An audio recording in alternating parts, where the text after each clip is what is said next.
We are going to take a little bit of time and have a conversation amongst ourselves. Our direction today has to do with the consciousness that it takes to be strong and to thrive even during challenging times. And so we're going to have a discussion and a debate even, right? We're going to debate it? No, we're not going to debate. A little crossfire, yeah. A little, see, he said, she said, that sort of thing. So I want to start with you, Dr. Barry. It's great to have you here. Also singing Surely the Presence for us. You are the presence. And so what input, advice, and wisdom do you have for us today around this topic? Well, I think just dealing with the world without baseball is the biggest challenge that we're facing. And that is true.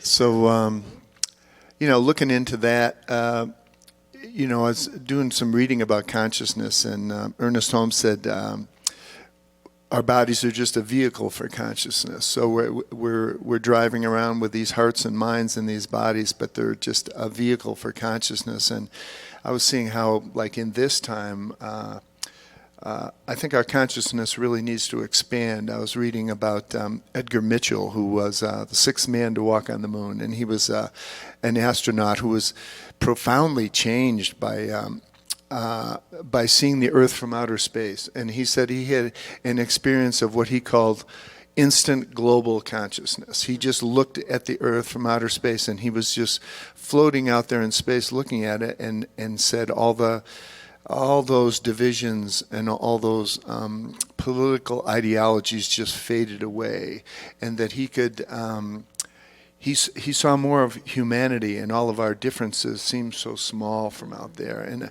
I've been thinking about that a lot this week because this situation is global, and we have all our tribal differences and all our tribal loyalties, whether they're national or they're political or they're religious or whatever it is. And you can see them fading away. And we're really, I think, being moved towards a global consciousness that we are connected together, whether we want to admit it or not. That's where we're going. That's where we're heading. And I think the idea of global consciousness as a good thing is moving us towards a level of cooperation and understanding that we haven't been before. And I think that's the gift that we have here. Mm-hmm. That can only be a good thing. That can only be a good thing. Yeah. If we can, if we can wrap our head around it. And it's going to take us a while to do it, but we got a while. Mm-hmm. So let's do that. Time on our hands. Got some time, some time on our hands to contemplate it. Mm-hmm. And I resonate with that. A quote I like to live by is from a philosopher named Robert Anton Wilson, and he says, "You are exactly as big as that which you love, and exactly as small as that which you allow to annoy you." And in this time filled with inconveniences, Barry, it's so important to remember to be that which we love, to take the time to love it, and yes, take some time to be annoyed at what's inconvenienced you and how you're having to change your plans, but spend just as much time in that consciousness that you're talking about of bringing love to all these different areas in the world. Mm-hmm. Yeah. Go ahead, Dr. Patty. And I would just add that it feels like, and what we see on the televisions, what we're hearing and what we're personally experiencing, is something's dissolving. And I'm not saying that to put us into fear, but as you said, Barry, so beautifully, that things are dissolving like lines of division. And perhaps we don't understand that right now, but when something dissolves, there's always a resolve that comes forth. So I've counseled with several people on Zoom this week, and a whole new experience for me, but it's been a good one. And to just reassure ourselves to take a deep breath, because fear we're a little hollow in our breathing, to take it to the fullness of our hearts. And in that breathing, just bring in love. And know right where you are love. And I've had a couple people call me back and say, well, that's helping me. Because when we get involved with the TV and other people's fear, we need to go to quietude and really remember that we are dissolving, not that we're going away, but we're becoming bigger than ever.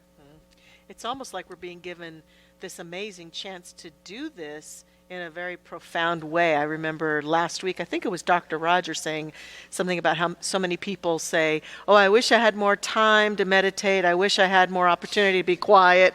And, here we are being faced with this opportunity for greater quietude. And it's an opportunity to really do that holy sacred work more profoundly. So I think it's really important for us not to pay attention, to be aware, to know what's going on and what will serve us, but at the same time, take advantage of the opportunity to let that dissolving happen so a new resolve can emerge that can actually help to pull us even more towards what you're talking about, that global connectedness that we're all saying we want. So many of us want. Yeah, I got the opportunity yesterday to work with a group of men, a men's group, and we had a conference, kind of an all-day thing on Zoom. So you got all the little boxes that you're looking at, and it just seemed so strange at first. But we were talking some about consciousness too, and I was talking about that thing, that famous quote from Emerson about "Let us get our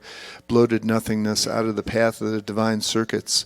But the next line of that is Emerson saying, "Let us unlearn our wisdom of the world." And I think, a couple of weeks ago, we were really cranking on the wisdom of the world. We were riding high, and we were just full tilt boogie worldwide. And so now we have this opportunity to go within and to unlearn our wisdom of the world, and we're going to create something new. We don't know what it is yet, but we're going through a change. And I think part of our work is to work in consciousness individually and to bring something to this next incarnation of consciousness that's very positive and is very inclusive and is very open. That's the opportunity that lies before us to unlearn our wisdom of the world as it was and to develop a true spiritual connection that we can bring to this next picture, whatever it looks like, and I think it can be very, very good. That's what I'm holding. Mm-hmm. My affirmation for myself, and in being a part of leading this church, has been to make a commitment to find as many opportunities as I find challenges in this. Those opportunities to connect, those opportunities to be in more prayer, those opportunities to explore the ways that connect one another.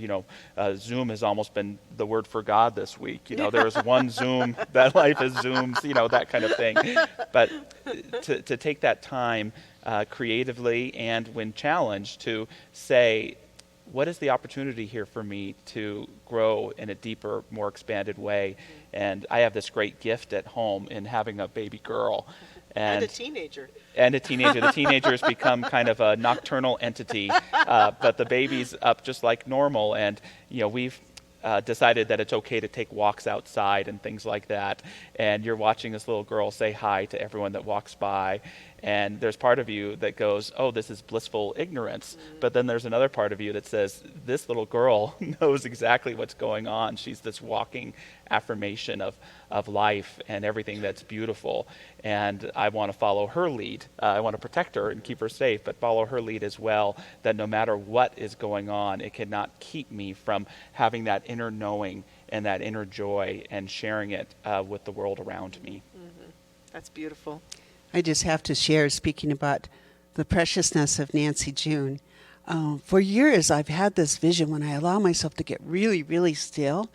I see that it's the little child, and maybe that's the little child that's totally believing in each one of us, but the children knocking on doors, and this goes through all cultures, knocking on doors. We open the door, and it's the children that lead us. And it's like they're leading us to a big, beautiful body of water, which I always recognize as life itself. So thank you for sharing about, she's just smiling and doing your thing. And that spiritual child within us needs to keep that smile no matter what. Because we're in a process of resetting. I'm not sure what we're resetting other than resetting, coming into the fullness of spirit. And we know from that manifestation takes place. Mm-hmm. Yeah.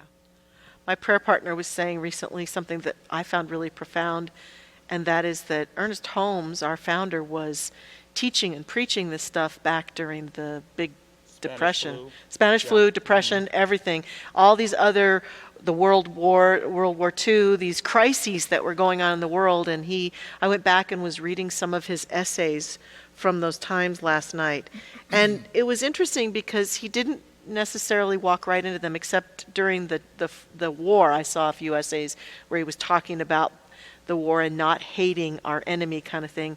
And I just feel like spiritual principle at the core, that is what is going to support us and continue to move forward, thriving, staying connected, feeling confident about the steps that we can take to move forward in our lives. And it just keeps going back in this conversation and in life in general, that if we get too caught up in the wisdom of the world and not caught up in the wisdom of the soul, that's when we get disconnected. And this is a true time to really allow that wisdom of the soul to rise up, just like those other times when he was talking about and telling people, stay connected, stay in consciousness, do your work, all that kind of stuff. The persistent conversation that was present then. And humanity survived and thrived.